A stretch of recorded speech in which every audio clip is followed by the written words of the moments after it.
We think society is often a pretty lonely place for a lot of people who struggle with love, who struggle with romantic relationships and interpersonal connections. And we think that at the point at which they believe there is no hope for them, their life gets exponentially worse. We would much prefer a world in which there is a dominant narrative such that everybody believed that they were lovable, they were worthwhile as a human being, there was some way that they could find a meaningful connection with another person to be bonded with another soul that would see them through this life. That was something that we thought was incredibly beneficial and only really existed in a world where this narrative was going to be dominant. So I'm going to do 4 things in this speech. Firstly, 2 points of setup on what we think society currently looks like. Secondly, what we think this narrative would look like and how people would internalize it. Then 2 points in substantive. Firstly, on why this causes better quality relationships. And secondly, why this helps people who aren't in relationships in unique ways.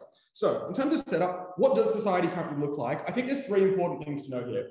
The first is that the norm of soulmates and like the narrative of soulmates existing already to like some extent exists in things like media and pop culture. People talk about the concept of soulmates. It is like already somewhat internalized by like a substantial degree of the population. Secondly, though, importantly, we think this narrative as it currently is quite an exclusive one because of the romantic comedy effect. It revolves around rich and attractive people who most people can look at and say, wow, I can see why they have a soulmate. Most people cannot relate to that in the same capacity. We know that some people from incredibly privileged backgrounds are able to access it, but we don't think enough able to, and that's what we uniquely seek to fix.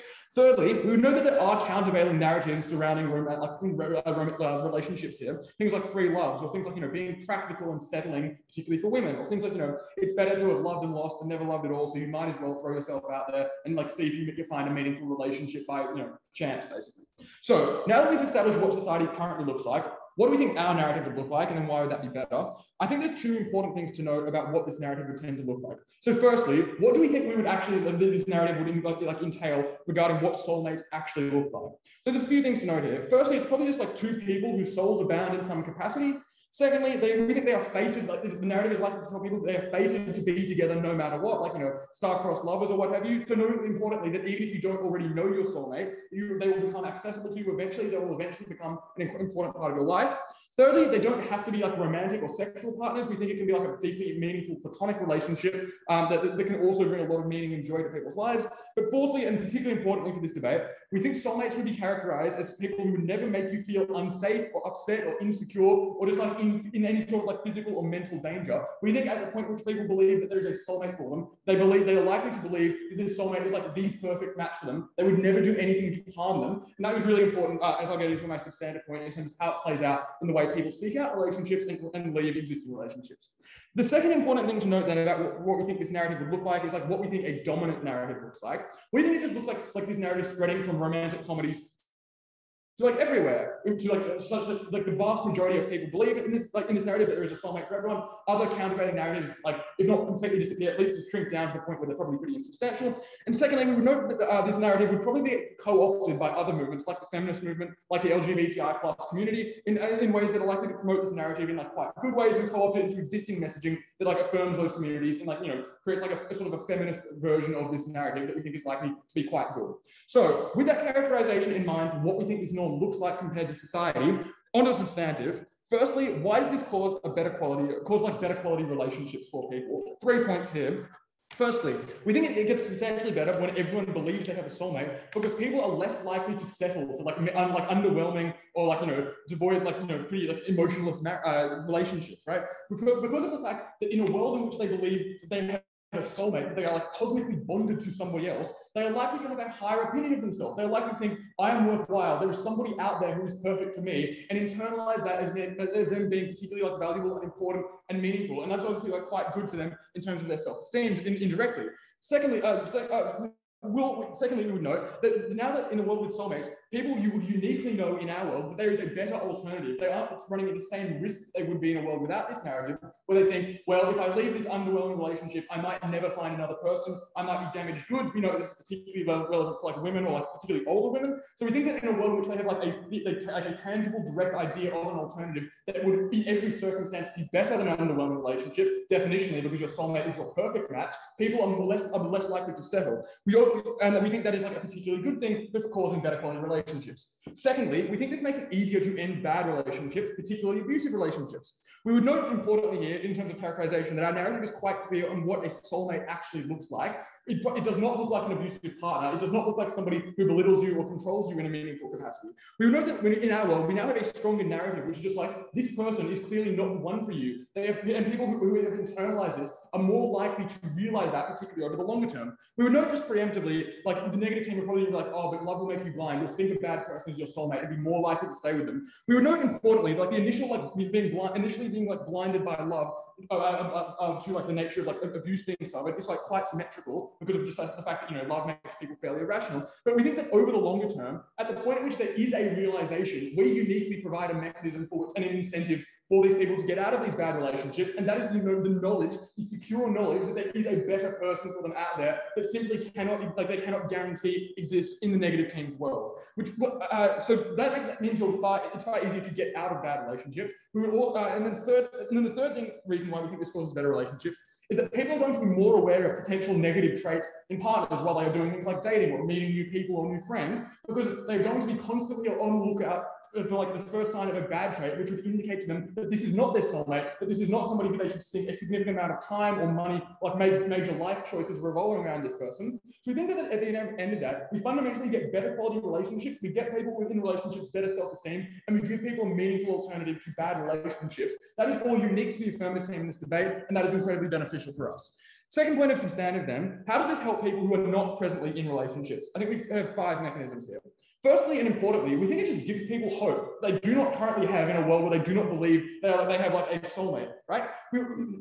We think that's fairly self-explanatory. They now believe that eventually, because they are bonded by fate, they are going to meet somebody who's going to make their lives exponentially better. We know this is particularly important for people who are sort of excluded from this narrative as it exists currently. So that looks like people who aren't like conventionally attractive. That looks like people who don't have a lot of money. That looks like people with disabilities, for instance, who now have a lot more, comparatively far more hope in our world than in the negative teams. We would note importantly, also just preemptively here, that like the harms of waiting for a long time and like, or you know, not actually meeting a soulmate eventually, if it doesn't, if you are unable to meet them, is probably significantly less bad than settling for bad relationships that are comparatively more likely to be exposed to things like, you know, abuse and manipulation and gaslighting and control. So we think that in the worst case scenario, we would still prefer someone being lonely but hopeful rather than settling for a bad relationship.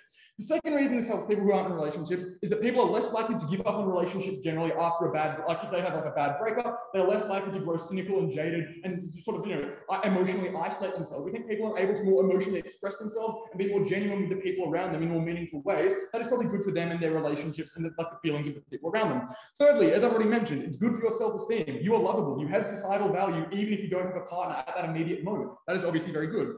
Fourthly, it encourages you to pursue new experiences and meet new people in terms of like widening the pool of people you know that could produce a soulmate for you. And fifthly, and importantly, on lonely people, we would note that like platonic soulmates are an option, so it probably just reduces the number of people who are desperately lonely because they can't find like a girlfriend, because you still get the benefits of better self-esteem for them. And we know that they'd probably be symmetrically sad in both worlds being alone, but in our world they have hope, and that hope means they're probably less likely to become an incel or some other cringe stuff. So at the end of this speech, this narrative is incredibly good for people. It makes better relationships. It makes people who are currently sad less sad. That's obviously a win to side affirmative. So proud to propose. Affirmative team's strategy in that speech was to prove that you would leave bad relationships because you believe that there are better alternatives. The issue is, this doesn't actually look at the way in which relationships occur and the timeline of things happening, because you already believe that you are soulmates when you are getting abused. You already believe that this is the person that is there for you till the end of time. And that belief is propped up by the fact that they do say, I love you sometimes in the morning, even though they beat you up at night. That is propped up by the fact that social norms tell you that you have to stay in those relationships. And it's propped up by the love that you still feel because it reminds you of the good old days when you were in a honeymoon, you know, when things were good, and it reminds you that maybe things can be good, and maybe because this person is your soulmate and that is the belief that you have been entrenched with by society, you're told not to leave. That is far, far more harmful. And at the point where you actually consider that chronology, I think it's clear that affirmative team is behind. They need to prove why people who are so entrenched and drenched in this sort of perception can necessarily disentangle themselves from their own beliefs that this person is their soulmate in order to get anywhere. They haven't proved that as of yet. I'm going to do a couple of things in this speech. The first thing I'm going to do is a bit of setup. Second, I'll prove why this harms like relationships overall. And lastly, I'll prove why at the point where you get rid of the dominant stereotype of what a relationship is meant to look like, we'll prove that relationships get better. Firstly, on setup, what do we support in this debate? We generally support the fact that soulmates don't exist, and we obviously support we support the narrative that says that there is no perfect intertwinement of people's souls, that there is no perfect intertwinement of people's interests. And we obviously support narratives that say, well, maybe relationships are hard. Maybe there are some distinctions between certain people, but you can make things work if you actually put in the work. Importantly, though, we say that at the point where we don't support a dominant narrative that coerces you to think of relationships in a specific way, we support the flexibility that comes out of that, which means that people can maybe opt into believing that there are soulmates sometimes, but not everyone necessarily has to believe in those things. People can make those choices for themselves because people are fundamentally different. We think that this works best because they can choose which narratives apply to them the best. Okay, firstly, why is this harmful for relationships? The first thing to establish is, why is this norm likely to look bad or be disseminated badly? Note, this narrative is likely to be disseminated by popular media. So all the stuff that Sam talked about, things like Romeo and Juliet, things like Marianne and Connell, they try to say, well, fundamentally, this is disseminated in a way that suggests that this soulmate will never do anything bad for you. A, that probably proves that people will be likely rather abusive. But B, I don't think that's necessarily true. Marianne and Connell in normal people are also soulmates, but they also go through things like conflict. But importantly, and the reason why you should believe that there is conflict, or the reason why you should believe that this narrative fundamentally endemically has conflict, is because A, you need something to stir up the spicy plot and make things interesting, and B, you need a happy resolution over that conflict. So insofar as it's true that these narratives have conflict, and this narrative is therefore bad, we think that at the point where you force that conflict to exist and you force people to believe that there is conflict, but then tell those people that actually because they're soulmates, there is a resolution to that conflict, we say that is fundamentally harmful. Note, these resolutions are oftentimes not realistic. They're oftentimes simple resolutions as the ones in normal people, but they are often also just impossible resolutions and toxic resolutions and are inapplicable to the real world. But because of people want happy endings, those resolutions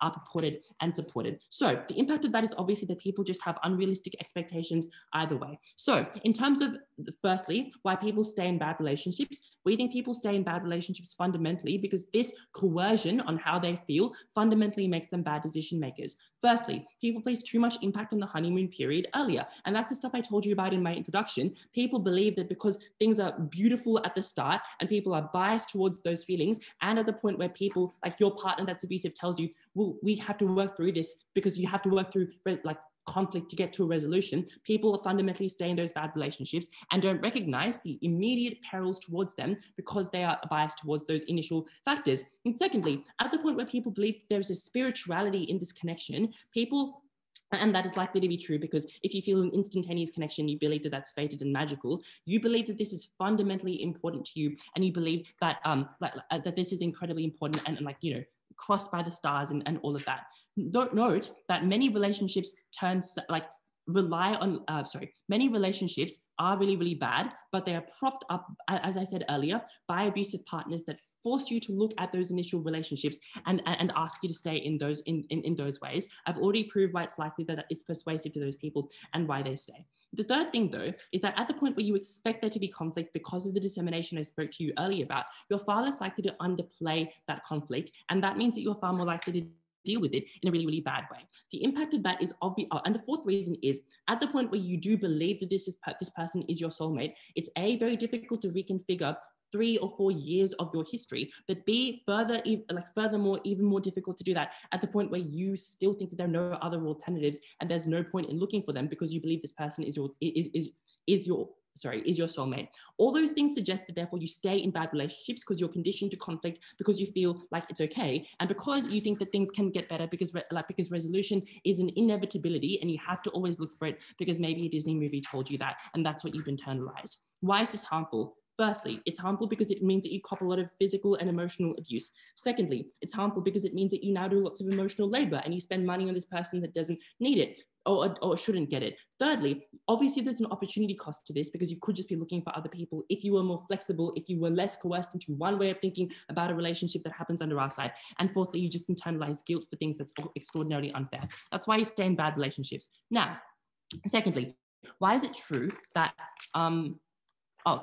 secondly then, why is it true that people also leave good relationships that necessarily can work? Note, this is not a tension because obviously this narrative applies asymmetrically and differently to different relationships. And so firstly, we think that people leave good relationships for all the reasons that Sam told you about, right? People expect higher things because there's a high expectation of what happens. And this is particularly persuasive to some people more than others, but also at the point where when people are honest and talk about how maybe they don't want to go to San Francisco like you do or whatever, at the point where there is a difference between people's incentives and wants and desires, that fundamentally makes people doubt things, and it fundamentally makes people feel worse about those things at the point where there are those discrepancies. And insofar as you expect your soulmate to believe and be intertwined with you all throughout, at the point where there are distinctions, that is far more harmful and persuasive, and you think that things are crumbling. What are the impacts of this? Firstly, people leave really good relationships, and they also can definitely stay in bad ones. And that's because the narrative is set way too high, and you do believe that maybe the grass is greener. And obviously we can claim those two benefits together. Lastly, very quickly, why relationships improve when you don't force people into a norm of constrainment and a norm of soulmates, and instead push them into a norm of flexibility? I think people, So the first thing to prove here is why people are still incentivized to be good decision makers and still pursue things, because Sam said, well, no, you can't. A couple of reasons. Firstly, obviously you can pursue relationships even when there is no expectation of permanence and stuff, because, you can have a friend even though that person isn't your best friend. Secondly, you might feel horny. You just might have your heart palpitate when you meet someone, and that's an incentive to keep on going forward. Thirdly, there are social expectations and norms of getting in with different people. And fourthly, at the point where we give you different narratives that play to different incentives and different things that you might like that isn't dominant, you're far more likely to buy into some of them and try and improve yourself. That is why we get way better relationships under our side, because we say that relationships are different and they all deserve that difference. For the vast majority of the history of the media in the Western world, it was literally illegal for Hollywood to depict two queer people or people of color finding their soulmate and falling in love. People who are attractive, who are white and who are straight, already get access to the narrative of having a soulmate, of having someone that is great, that is worthy of you, that is just around the corner waiting for you. For everyone else, they've been continually told that they will either have to settle for a terrible and toxic relationship or will die alone. It is only by ensuring that this narrative is the dominant one and the default way that people see and approach love that we give hope to the people who have been told that they do not deserve it in a romantic context. Two things in this speech: firstly, on why we get better relationships, and secondly, why we help people who cannot find, or cannot be in a relationship. But before this, I'm just going to point out that the first negative speech was just deeply unresponsive to a lot of the preemptive material that Sam gave you at 1A, and I'm going to make this clear in the rest of my speech. So firstly, on better relationships, let's quickly look at the idea of how the media will tell this narrative in bad ways. They say two things here. They say, firstly, the media will present the idea of having a soulmate as being the same as being in a relationship where you love someone, but there is conflict, like normal people. Three responses here. Firstly, conflict is not necessarily in itself bad if it does not make you feel unsafe and it is not dangerous. That is why in normal people, although Connor and Marianne fight and debate on whether they actually have these feelings for each other and do love each other, or whether they are interested in someone else, neither of them feel afraid or feel like they are in danger, and they are in love. But so that is meaningful for them. But secondly, actually bad films that actually show abuse and toxic relationships and present them as romantic, things like the After franchise, are like insanely criticized by the feminist movement and just media critics in general. But also, that's thirdly likely to get, that's increasingly more likely as we have higher standards of Hollywood and of the media to be more woke and to not present relationships in these toxic ways that presents them to young girls in bad ways. That means that literally every single example of the all awful and toxic relationship has already been routinely criticized and is pointed out as bad, that's especially true when they give us the second prong of this argument, which is that, well, they'll present it in things like tragedy, like Romeo and Juliet. Firstly, obviously, that's not something we support under our side, but also, like, literally nobody thinks Romeo and Juliet is a good example of soulmates or a legitimate example of soulmates. Like, every single, like, study of that is about how they're just two stupid teenagers who don't really love each other that much at all. That is why Romeo and Juliet, Wuthering Heights, and things like that are studied as examples of stupid and toxic relationships. On our side, what we actually think what we actually think this narrative will look like in the media are films that have gained like insane amounts of media attention and positive reception, like things like the To All the Boys franchise, where soulmates and love are represented in a way that is positive and in a way that is inclusive. That is more likely under our side when we open that narrative up to everyone and make it more popular. But secondly, also, Sam told you at first in your response that these narratives are likely to get co-opted by movements like the feminist movement and by the queer community to help them and be presented in positive ways. That means things like to an even greater extent, examples of toxic relationships being criticized and of good ones are being lauded and received with positive reception. Okay, so I think it's clear that this narrative will be pretty good on our side. So then, but also just to the extent that we have some sort of fiat power over this, I think we can decide what this narrative looks like, but we've also given you mechanisms why without that, it is likely to look good because of the people who will be controlling it. The next thing they say is that you'll stay in bad relationships. We think this is deeply unresponsive. That's firstly because we think that the norm and the narrative of what positive or what soulmates look like, things that we explained to you at Sam, are things like not being violent to you, never making you feel unsafe or deeply unhappy. And because of all the things I said about how that is likely to be co-opted by the feminist movement, that is likely to, that will be your understanding of what a soulmate is. But also, then they tell us, well, you're likely to stay with someone even if they're abusive because you're in love with them. But on both sides, you start off in love with the person. Everyone who enters a relationship in love is deeply irrational at the beginning of the relationship. That is the same whether you think they're your soulmate or just someone you adore and are in love with. What is actually different here? What is different is on their side, is that at some point, you begin to realize that their behavior is abusive or makes you unhappy or you feel scared. On their side, firstly, people think that there is nothing better for them, especially if they have a disability or if they are trans or like a person of color, because that is what the media has historically told them. But secondly, even if there is someone better for them, they're scared of trying to find that, or even if they think they're worth it, they're scared of trying to find another person because they might be worse or they might just end up alone. But thirdly, also, like you feel like you have to make it work on their side because you feel like there is a way to fix a relationship, like because compared to our side where it is fated and that person is the one for you, that norm particularly harms women. On our side, when you start being upset with someone, you know that there is a better option for you and you're more able to leave. That's why we get those people out of terrible relationships. But secondly, then, Aman tells you, well, you'll probably leave good relationships.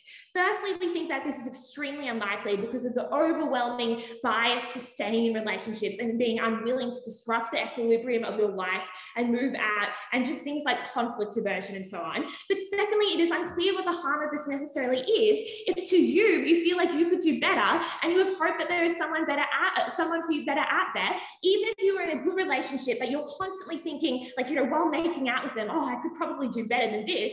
That's probably not going to be a great relationship for you. And we would support you going and trying to find someone that made you happier and was better for you. So the next thing I'm just going to point out here is that they have literally no material on what happens to you when you are not in a relationship. On our side, Sam gave you a number of reasons why this is good for you. Firstly, because it gives you hope. Secondly, because you're less likely to give up on relationships altogether after a bad experience. Thirdly, because it improves your self-esteem, because you know that you're worthy and deserving of love and that there is someone there out for you. Secondly, because it really helps people who are very lonely.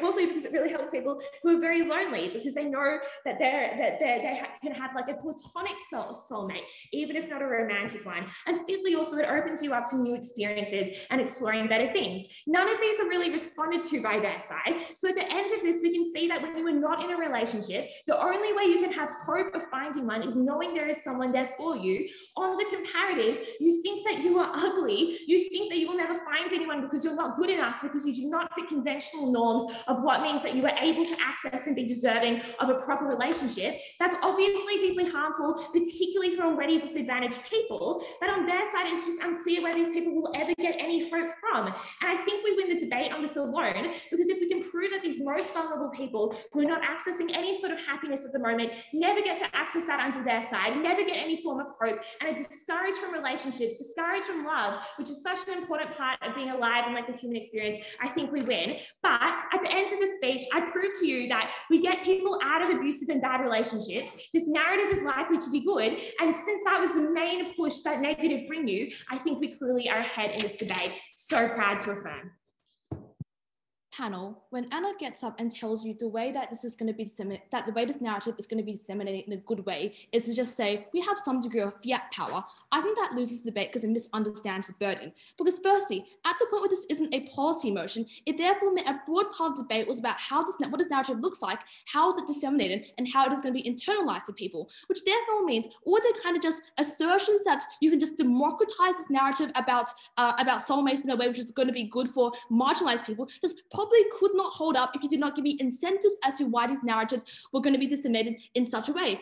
As a result, what we tell you is that the narrative in which you kind of get disseminated most people are ones which are overwhelmingly white, overwhelmingly heterosexual, and overwhelmingly applicable to only beautiful people, such that it was going to be actually not as inclusive as they said it was, and was likely to be deeply, deeply exclusive in ways which were particularly harmful. And I think this probably just loses them straight away. I think the second thing to note here is Anna just says, well, you know, it can be co-opted by people, and you co-opted by queer communities and co-opted by people of color. The question that begs, the question I need to ask is like, how will it be co-opted? What does it actually look like? And the failure to do that is just insufficient. So the first question I'm going to answer then is, how will this narrative be represented? So the key clash we kind of heard for both teams was functionally an example bash. Anna tells me to all the boys was really, really good, and we tell you normal people really, really sucks. I guess that was not a response to the structural reasons as to why soulmates force you to tolerate, I think, abusive relationships or relationships which are not good for you, for two reasons. Because in popular culture, firstly, conflict is intrinsic to narrative structure, and without conflict, it's probably going to be a very boring story, which means that you find your soulmate, you go through rough things, but in the end, it gets resolved in a way which is good,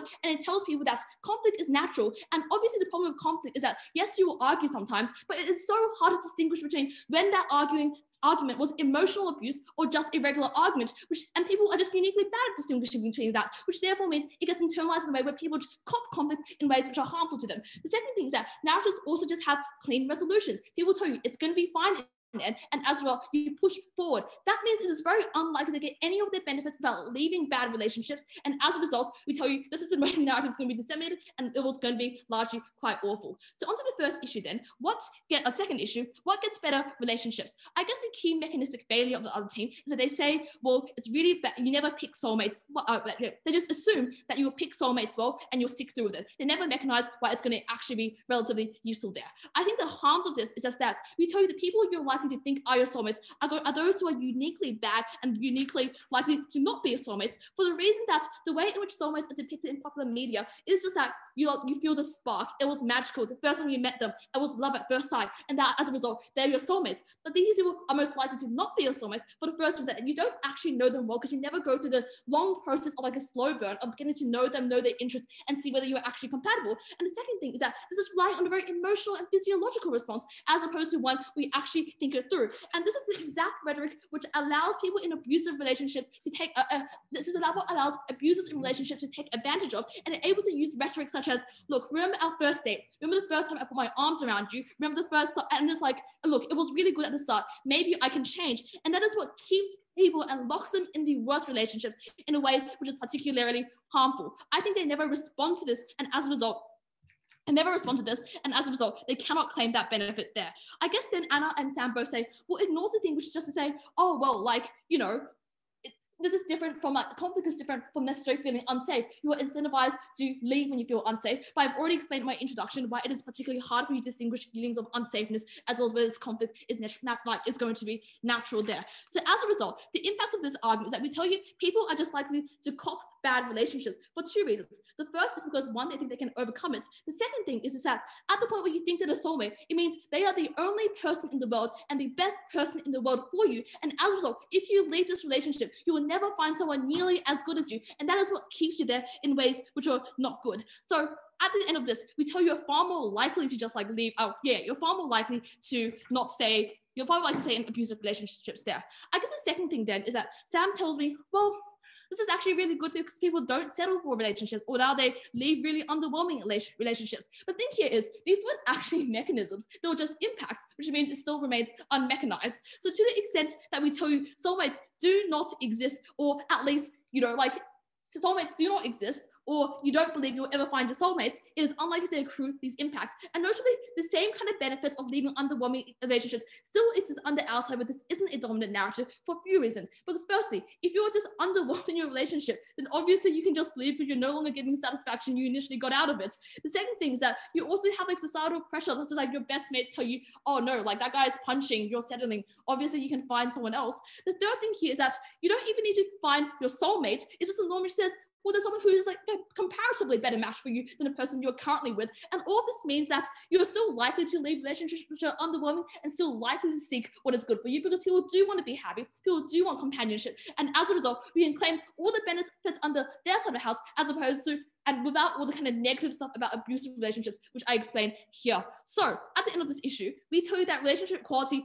probably wasn't going to improve substantially, and was probably going to get particularly worse for those who are in a bad relationship already. The next kind of question I'm going to ask them is, what happens to people who are not in relationships? They've got one main claim, which is that they say, well, it gives people hope when they're not in relationships that they will eventually find a soulmate. This is deeply unlikely for a few reasons. The first is an exception bias, which is just maybe everyone has a, maybe everyone can find a soulmate, but I can't, and there is a problem with me, and it is very easy for you to think that you're an exception as opposed to someone who is part of the main narrative. The second thing is that it just is like statistically unlikely and very unfeasible for most people, which is just that your soulmate is 1 in 7 billion people. There is a very real possibility that your soulmate is living on the other side of the world in Atlanta as opposed to being in your neighborhood, which therefore means if you ration it out, yes, maybe your soulmate is out there, but it doesn't matter if you can't find them, and what's the point of trying there? And the third thing here is that the process of trying many relationships and having all of them fail is something which you internalize in a particularly negative way. It doesn't give you hope that in your next relationship,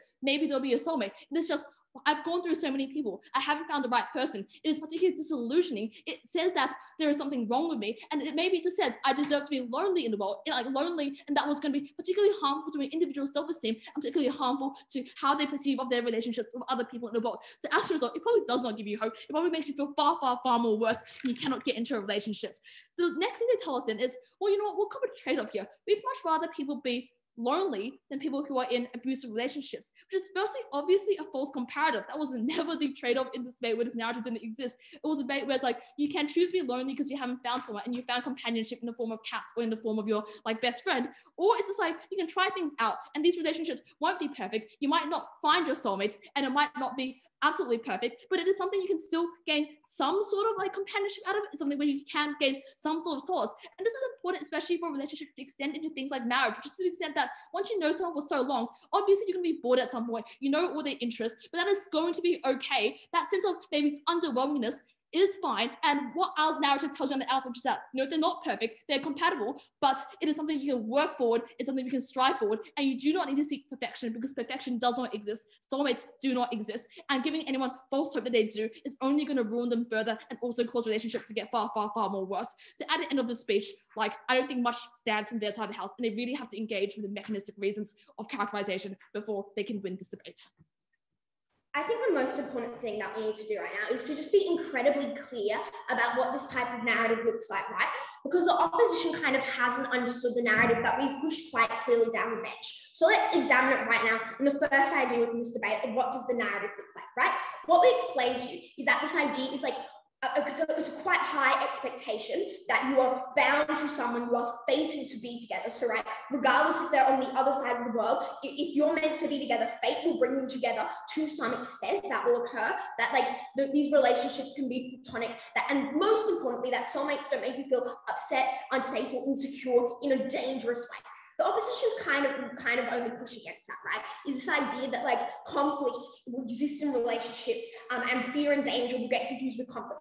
I think it is quite clear to a lot of people that conflict and fear and danger are quite different things, right? Particularly because like if you argue with someone over what you're going to have for dinner, obviously you do not feel fundamentally scared of them. If you feel scared of someone in that situation, that is probably an incredibly harmful relationship that you probably should not exist in. We think that like key elements of fear is like something that is so like gut-wrenching and obvious to people that does not just exist in everyday normal healthy relationship conflict. So we obviously thought that that distinction was fair. The next push that the opposition makes is we tell you on our side of the house that we think that these types of messaging will be co-opted by good movements that make it more accessible, things like the feminist or LGBT+ movement. The opposition's kind of push at second is how will this be co-opted? So let's have a quick discussion about that. I think that there's two things. I think the first thing is that like LGBT people or feminists probably push for good media or representation of soulmates and relationships in ways that is positive for their communities. They probably laud media that pushes that in a good way.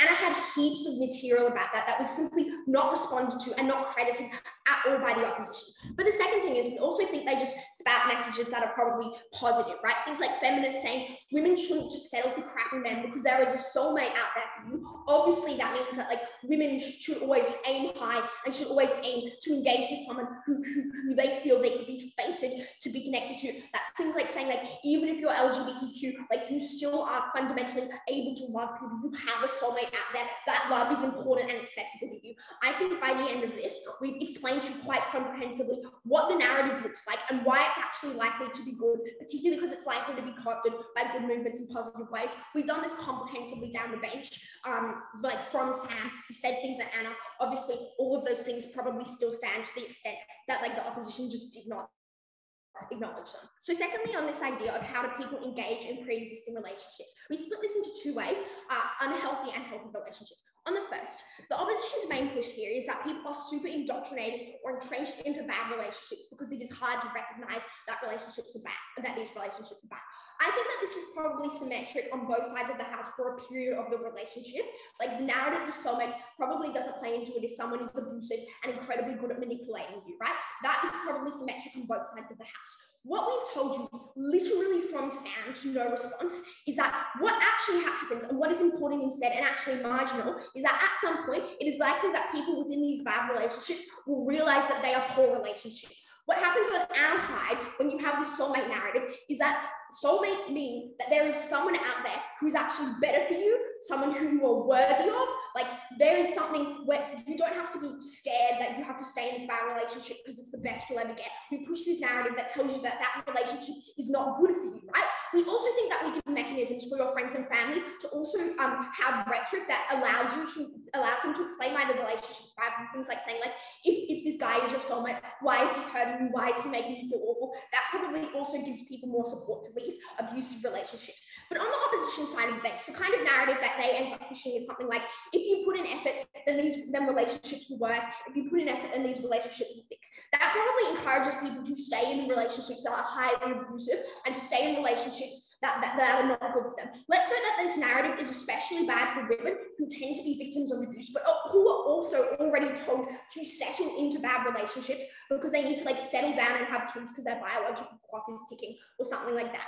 We thought that at that point, what actually is marginal in this debate is how once people realize how easily they're able to leave relationships, that's something that they are significantly more able to do on outside the house because they believe something that out there is actually better for them. So I think we've comprehensively proved to you why we actually enable people to leave unhealthy relationships. Let's look at this idea about healthy relationships because the opposition kind of makes two key pushes. The first thing three key pushes actually. The first thing I say is people will have broadly high expectations and that means that they won't get into relationships. I think that people having broadly high expectations is probably a good thing, right? Because it does a couple of things. One, it means you're less likely to end up with people who will treat you poorly because you're more likely to recognize signs of harmful behavior and you're more likely to recognize that that's not bad. But secondly, I think it's quite clear that most people would rather being in one or two incredibly meaningful, healthy, important, safe relationships than about like 8 or 9 just terrible, shitty, short-lived relationships because you don't actually know what you want. High standards aren't particularly harmful in this debate. The opposition have never impacted why those are harmful, right? But then the opposition also says that people like will just won't get into relationships at all. That's one in contention. But we thought that like people's standards being high was good. I've already covered that. The third thing that the opposition said is that it's really good if people just try out a bunch of relationships, because eventually they'll find something that sticks. I think there's a couple things. I think the first thing is that if you have a bunch of successive relationships that don't work, then you're probably likely to be incredibly heartbroken, upset, and without a soulmate narrative, then you just think that you are fundamentally unlovable and unworthy, right? I think the second thing is you are significantly more likely to close yourself off to the possibility of love in the future. That means that you will just like never be able to accept all the things that the opposition told you were so good about shopping people around. I think the third thing is that you're likely to risk abuse by getting into so many relationships just because you hope that something works. And the fourth thing to say is that being in a relationship requires a massive opportunity cost. You probably have to do things like give up hobbies that you care about, or give up some of your time to do things because you're spending time and investing in another person. We think people should only take this opportunity cost when it is most beneficial to them, when they think that someone will actually be really good and great for them. So we think it's actually super fair that people just don't get into relationships willy-nilly, that people leave relationships that are boring, because we think that when you give people a concrete alternative of something that is possibly better, then they are enabled to do that, and they have the best relationships possible. So now we've proven to you that we're going to just get better relationships in any form on our side of the house. Let's look at this idea of people like who are not in relationships. So opposition only has two pushes. First thing that they say is accepting bias. We think that is so much easier under the status quo when there are other narratives that just tell you that you should settle or you're not important. Like, we think that means that that effect is worse on their side of the house, even if it does exist on our side. The second thing they say is that soulmates are just unfeasible. What if your soulmate's on the other side of the world? We literally said at first from Sam that that soulmates are all about fate, right? So if your soulmate is on the other side of the world, then fate will somehow drag you together. They'll go on a holiday to your country and you'll meet each other and it'll be really cute or whatever. We thought that like that narrative kind of existed, right? But we also thought that even if people just like, even if soulmates were unfeasible, we thought that we preferred people to be alone and incredibly hopeful than people to do one of two things. One, settle for an incredibly poor relationship, or B, just think that they're fundamentally unlovable, right? We brought you so many key things from first to practically no response that we gave people hope, particularly for people who weren't conventionally attractive. They thought that they were lovable, that they had self-esteem, that there was someone out there for them, which was so much better than thinking that they were just fundamentally never going to be loved.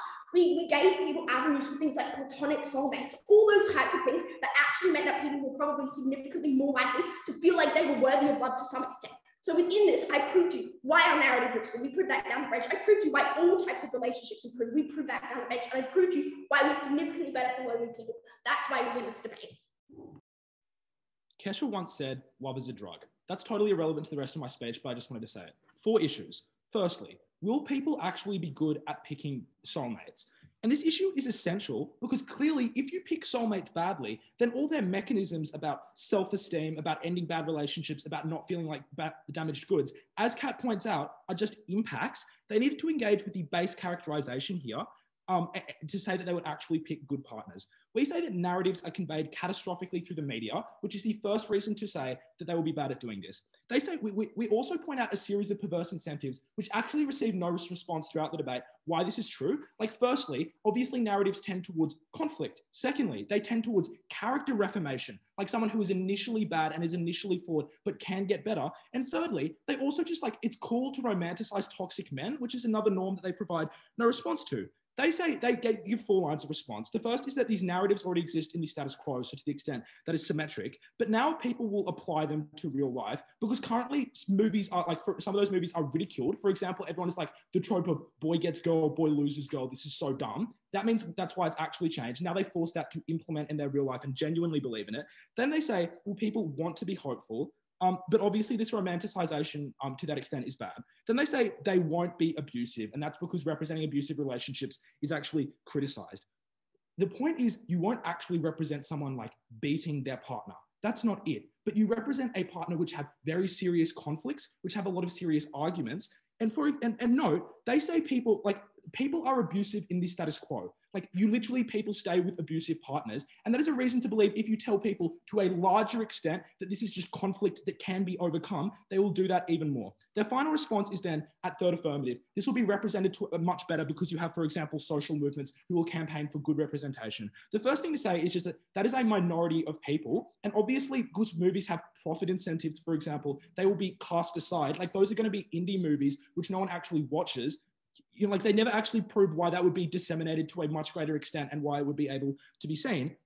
Like the feminist movement does not have a stake in Hollywood. Hollywood was literally what was targeted by Me Too. But secondly, obviously discrimination still exists to a large extent against these groups, which is likely to believe because like all directors are white or all directors are male. That means the discrimination will be even amplified through those means. They provide no structural analysis of how they fix that. That was just a small point of mitigation against the first reason, which does go to our side, which is just that it will be represented extremely poorly through media. The second reason that we then provide is that people will actually just pick badly. You know what I mean? Like, because people are just dumb and they're not good at making these decisions. The first thing we provide is just the fact that it's like fate. Like you will think that this person will magically appear. They say that's symmetric, but obviously they exacerbate it because now people, for example, like believe that if this person, they see them at their first sight, they won't look at things like compatibility. They will just look at the first few interactions they've had with them and label that true love. Whereas under our side, obviously you can look at things like divorce rates or the fact that not all the relationships you've had work, and therefore you will be able to realize that maybe this won't be as strong as it is. Then we also just say people are dumb, and there's no response here. And the obvious like reasons are just first, like 90% of relationships end before the age of 30. Because it's hard to actually find a perfect person. You will disagree on whether you want that person to work, whether you want to have kids, how soon you want to get married, etc., etc. But second of all, soulmates weren't real. And that is a crucial premise because that means you will never actually find a person who is perfect. You'll be consistently left unsatisfied and still hunting people. But also, I just want to note, at the end of this, if we prove representation is also like worse through things like media, that's why platonic friends, for example, aren't a benefit they can claim, because obviously the best way to sell a movie is to represent it through romantic like tropes, because that is what's most popular. And things like love at first sight or conflict and toxicity, or like a virginal Disney princess who finds the first person they meet is the love of their life, all those norms are put through. The impact of this point is very clear because you will pick a soulmate badly. And the crucial context of this debate is a soulmate, you believe that person is the only person for you out of 7 billion people for 5 years. There is no recourse. You cannot then say, oh, well, actually, I picked badly. Maybe there is a second soulmate. A soulmate is singular. That is an enormous harm at the start of this debate. Secondly, second issue, how does this impact bad relationships? I think we have a vast head start from the fact that we prove people will pick these things badly, but let's engage with what they actually tell us. They say, firstly, that you will never pick someone who makes you uncomfortable or abuses you.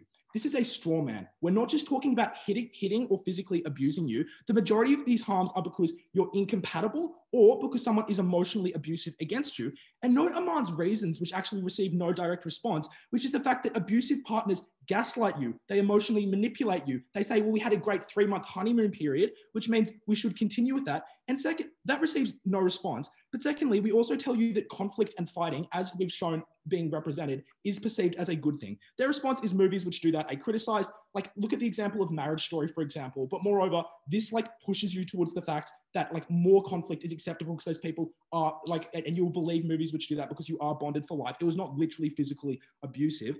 But the next thing they say is then you'll have more scrutiny when you're during the dating process. You won't pick people who are as bad. I think the first is you're looking for an instant connection. That is the expectation for a soulmate, which means it might sway towards things like sexual attraction rather than actual compatibility, which is why you will pick someone not actually knowing whether they're moral, whether they're good for you, or whether they will treat you right into the long term. But secondly, this is obviously like a very short time. Every couple has a first 3 months honeymoon period, which means to the extent like when that ends, then you'll be able to like not able to make that decision better. Then they say soulmates will always love you and people will trust that narrative. And that's why they won't believe this when this happens. But the core contention of our point here is that manipulation can co-opt that narrative and make it more powerful. Because, for example, that's why people don't tell their family when their partner is literally abusing them, and just even though society tells them to, or you spend 20 years in a shitty marriage just because that person consistently emotionally manipulates you. They say that is symmetric because obviously people would be just as manipulative, but obviously the change is now you give them a powerful tools of rhetoric to say that you will stay with me because we are soulmates and we're bonded for life. Then they just say at third affirmative, well, you'll be so viscerally afraid that will override it. But first, their analysis is there is a bias towards hope. You know what I mean? And people do stay in those relationships, we're just in the status quo. So clearly fear isn't the most powerful thing. When you give them more hope, they are more likely to stay in that, but also they are more likely to, for example, believe that they are to not recognize incompatibility when it happens. The final and crucial piece of framing here is that maybe some people are able to realize that someone is bad for them. Those are intelligent and assertive people who will not get into those bad relationships in the first place. The people who make bad decisions, who are easily manipulated, who are easily bullied, are the ones who will stay in those bad relationships more, who are more likely to believe this narrative, and therefore are the ones who are going to have, who we most care about and who will suffer the most harms. Third issue of good relationships. They say, on leaving good relationships, they just say people won't settle. But firstly, society pushes you to do these, to make a good decision anyway. But secondly, obviously, perfectionism is worse because now when there's some form of incompatibility, you'll realize oh, I must leave. But also note, this is not intention with the bad relationships for the reason Aman provides, which is in good relationships, you're honest and you say, we have to make a compromise. And at that point, that person is like, wait, compromise? That means we're not perfect for each other. I ought leave you. Fourth issue, how this affects people who are lonely or not in good, or actually in relationships. The major issue with this point is it's hugely uncomparative. And the reason there is you will stay lonely. And they just say, well, at least you provide you hope or faith. It is very easy to believe that a social narrative exists, but you are the exception to the rule, especially where you've never been able to go on a date, where you've consistently felt bad about yourself. If you do not find that partner, you will feel even more self-loathing and depression, and that hope is against you. And you only have 10 years to find that person. After the age of 30, hope doesn't help you at all. We make it worse for those people. And for those reasons, we have clearly won this debate.